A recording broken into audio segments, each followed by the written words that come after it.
Ladies and gentlemen, I have a very, very special video for you today. We are in my garage and I received a package, which I'm going to be spraying down because, you know, just in case, right?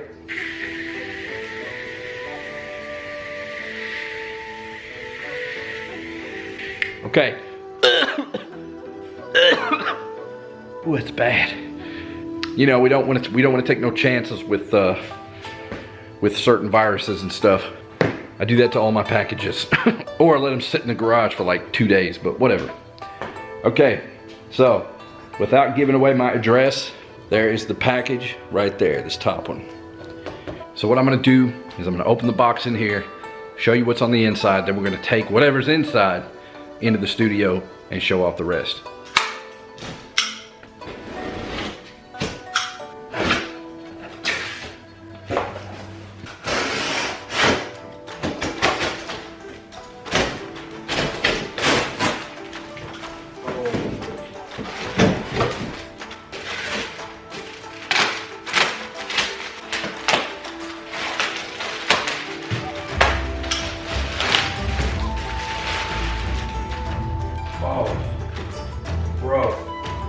Okay, so as you can see, it's a box. This says Mad Vlad on it, and up here we have Japanese writing that is the motto for the Yakuza gang. We'll talk more on that later. Okay, so here it is. Let's take this box into the studio and open it the rest of the way. Okay, here we are in the studio. Ooh, who's that handsome man? And first and foremost, I want to say that this project took 1.5 years to complete. Big shout out to my man, my good friend, the man, the myth, the legend, Ferguson Steel. And I've got some conversation that I'll share with you about this sword later on in the video. But let's open this thing. All right, there it is, sitting on the Secret Labs chair. Oh man, that is a beautiful box. Beautiful box. Oh, here we go. Here we go. Oh man, okay. I'm so nervous. Let's go ahead and get the foam and packing out. What do we got here? We got a note. Alright, it's not really a note. It's the care for my katana and stuff like that. So let's go ahead and get all this stuff out of here. All right, here we go. We have a handmade replica of the katana in the forest. Because the katana in the forest didn't have a sheath or a sire, whatever it's called, he went ahead and made one just, you know, for safety purposes. That wood. Oh wow. Oh dude, that is wicked smooth, dude. I don't think I've ever felt wood that smooth. That didn't sound right, but it's true. Okay, let's pull this thing out. Check out the blade. Okay, so I've held quite a few katanas in my day, but they were like the crappy ones that you get at flea markets and peddlers malls and stuff like that. I'm holding this thing in my hand right now, and it has to be the most solid thing I've ever held in my life. I've never owned a handcrafted katana, like an actual katana that's made from the ground up. Oh man, let's go ahead and get this blade out. Oh wow.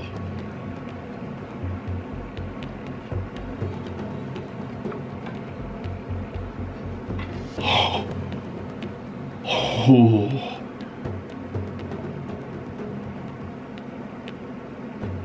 Ooh, this is scary, bro.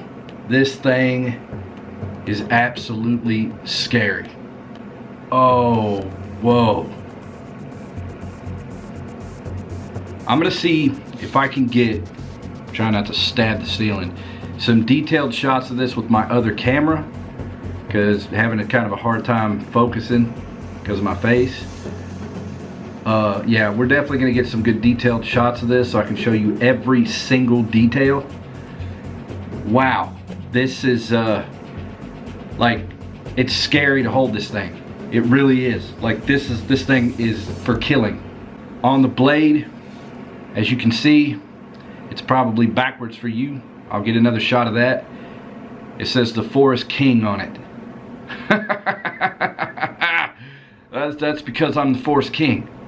You have to be the Forest King if you're the only person in the world that owns the only replica to the katana in the forest. It's beautiful. It's absolutely beautiful. Let me go ahead and give you guys some detailed shots of this thing. Wow.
All right, so man, what more can I say?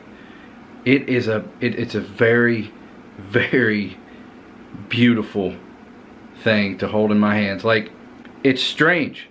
It's really strange how just solid it is.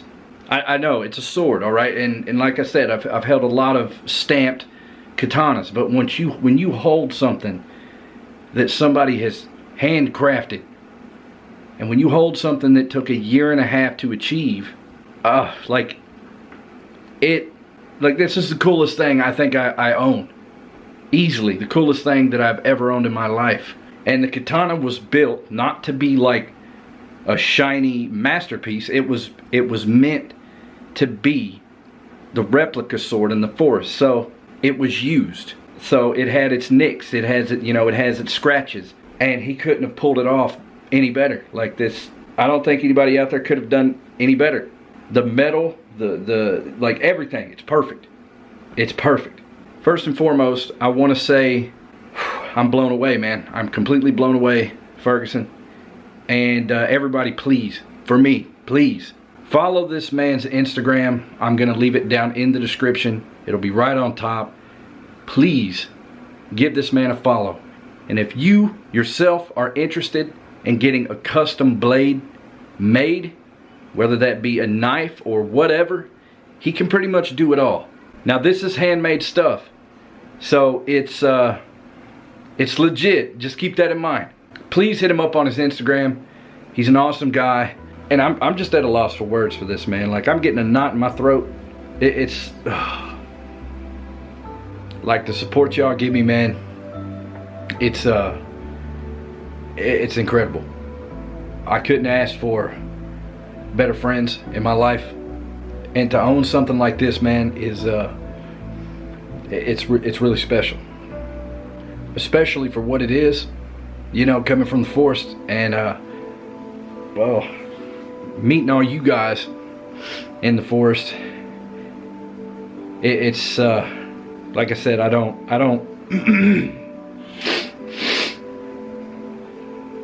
I don't have enough words, man. Now, oh God, we talked to Ferguson about 2 months ago, and I had questions. Oh, you guys gotta give me a sec. And we talked for a while about the process of making the blade and what he went through, you know, to get this thing done. And I had some questions of my own. He wanted me to give a shout out as well to Philo Liquors. I hope I'm saying that right, guys. Philo Liquors in Abilene, Texas, did the laser etching, the Forest King on the blade. You guys did an incredible job. Thank you so much for making this item personalized and special to me. Also, he put a Damascus. It's kind of like a tag where samurais used to have their spirit animal. You can see it right here. See that bone right there? Let me go ahead and let it focus. That bone right there is my spirit animal, and it says Finn on it. So that's awesome. As you guys know, I had a dog that passed away, and we fought hard for his life, and it ended up not well. And so he figured that, you know, my spirit animal should be Finn. And it's just, I'm so sorry. It's hard for me to even talk, man. It really is. Looking at this thing, truly special. But we had a conversation with Ferguson. I'm gonna go ahead and play that. This is from 2 months ago, talking about the process of making the blade, what we went through to get it done. And I also want to note that at one point in time, I offered to help financially with it. He refused. That's just what kind of guy this dude is. He's an amazing dude, very talented, and I love you, brother, man. Thank you. Let's go to that film. Whew. Yo. Hey, what's going on, man? Can you hear me? Yes, sir. Sure can. Man, feels good to finally get up with you, man. Hey, I feel the same. So what are you looking to find out on as far as the build of this thing? I want to know, like, from start to finish. You've sent me a bunch of pictures. I'm going to be compiling those and kind of showing them. Like, where do you even find the metal to make the blade? Lucky enough is there's actually places online you can go to. There's let me think of a couple off the top of my head. There's Texas Knife Maker Supply is one real good company here. There's the New Jersey Steel Baron. They're a little more high priced because they're, you know, real far north compared to us. So there's a bunch of different places online, and, you know, you can use repurposed steel. So like lawnmower blades are typically 5160, which is a spring steel. So you can use repurposed steel. I tend to stay away from that because you don't know what kind of stresses that steel's been put under. So you can't really guarantee it's going to be perfect when you get done with it. Right. But that being said, this Katana is a 5160. It is a spring steel, so the edge of it is hardened, and it's such a through hardening steel. It probably went about halfway up the blade itself. But it's that way. Like if you ever were to actually use it and swing it at something really hard, the worst thing you could do to that was maybe bend it. But with that hard edge, it should come back to true if you were to wrap around it.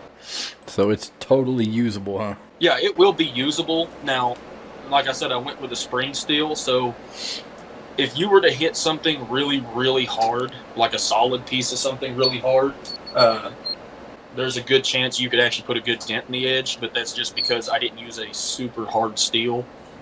Normally the way that a katana is traditionally made is they put a soft core of steel in the center, and they wrap a really strong steel around the edges of it, and they bring it down past that soft steel and forge weld all that together. And so you have a hard metal on the outside of a really soft core. Now, Man. I was trying to save a little time on this one, or so I thought. I ended up taking a lot longer than I ever thought I would on this, because there's a lot more detail that goes into this build-up than I had expected originally. So I didn't do that, and I didn't do a really hard steel. So like I said, you could probably take somebody's head off with it really easy and not have any indentions in the blade or anything like that. But as far as hitting like a copper bar or something, you know, solid, that's where you run into issues with it. So it's totally usable against cannibals, huh? Oh yeah, it'll be a cannibal killer. That's awesome, man. See, I just from hearsay, like, I've heard that they like have to fold steel like 1,000 times or some shit like that. I don't know if that's true. That's what the layers come out to be on it. So the way that it's made, I don't. Do you have a good bit of time? Because I can tell you the traditional way it's made. For sure, man. Absolutely. Okay, awesome. So unlike Damascus, Damascus, you can fold it as many times as you want to. I mean, you could stack up 100 pieces of metal, fold it once, now you have 100 layers. But the way they start with this, it actually starts in like crumbly bits, and it looks terrible. And they'll actually cover it in a water clay mixture, wrap it with rice paper, and then cover that in rice stock ash, and then forge weld that together, and it keeps the carbon inside of it. And that's how they make just the soft core. Then they take another set with better steel of the same kind of metal, and they forge that up. And then they go through the process of forging it one way and folding it in half one direction, forge it out again, and then split it the opposite direction. That way they're cross-patterning those grain structures to make it stronger. So yeah, it normally, like if you take 2 pieces of metal and you cut them in half and put them together, well, now you got 4. Oh, damn. Man, I had no idea. I did know that the katana, even up to today's standards, was like the most unbreakable thing that you could fight with. Okay, so unfortunately, that was the end of the conversation. Wasn't really the end of the conversation, but I was recording on OBS, and his side of the conversation got cut off because I was messing with some settings. You probably heard me clicking as we were recording, and it cut probably like a whole hour's worth of conversation we had about the katana off. I'll probably have to recall him if you guys are interested in getting more information about how this thing was made, but I literally just went through the edit and got really upset. But basically what we talked about was everything from the handle to the sheath, or whatever you want to call it, to sharpening the blade, to forming the bend on the katana. We got into every single detail. We talked for hours. So if you guys are interested in hearing the rest of that conversation, I guess we can rehab it. Now that I have the katana, let me know down in the comment section. Also, if you guys want me to make a video of possibly cutting stuff with it, I have to make sure I'm in an extremely safe environment for that, because I am not a professional. Also, let me know down in the comment section if you guys are interested in seeing something like that. I think that'd be fun. I will be getting probably a glass case for it and putting it far away from my kids, but I do want to be able to show it in a safe way, and whenever I get that, I will obviously show you guys probably on my Instagram or whatever. So definitely follow me on Instagram if you want to keep up to date with all this. Again, God, I was totally bummed that the audio got screwed up. Ferguson, please forgive me. Please. We'll have a redo. Again, I want to say that this is amazing. It's amazing, to say the least. To all of you out there, thank you. Thank you so much for getting me where I am today. But don't sleep on me yet, because we're not even close to being done. We've got a lot of fun adventures to go on, even better ones than before. Ferguson, I love you. Again, follow this man on Instagram. If you have questions about blades, or you want him to make you one, or whatever, he will answer all your questions. These are items that will last a lifetime, more than a lifetime. You can pass these things down to your kids and keep them in the family. They are very special, special pieces. I know that sword will be around a lot longer than I will, but in future generations they'll know. They'll know that I was the Forest King. We also talked about him making an axe, the axe from the forest. I don't know if that's, a thing. I don't care, because I got the katana, man, and I am thankful for that. But we'll see what happens. I love you guys. Thank you again for everything. Everything. Don't blink, because there's a lot more to come. I'll see you in the next one.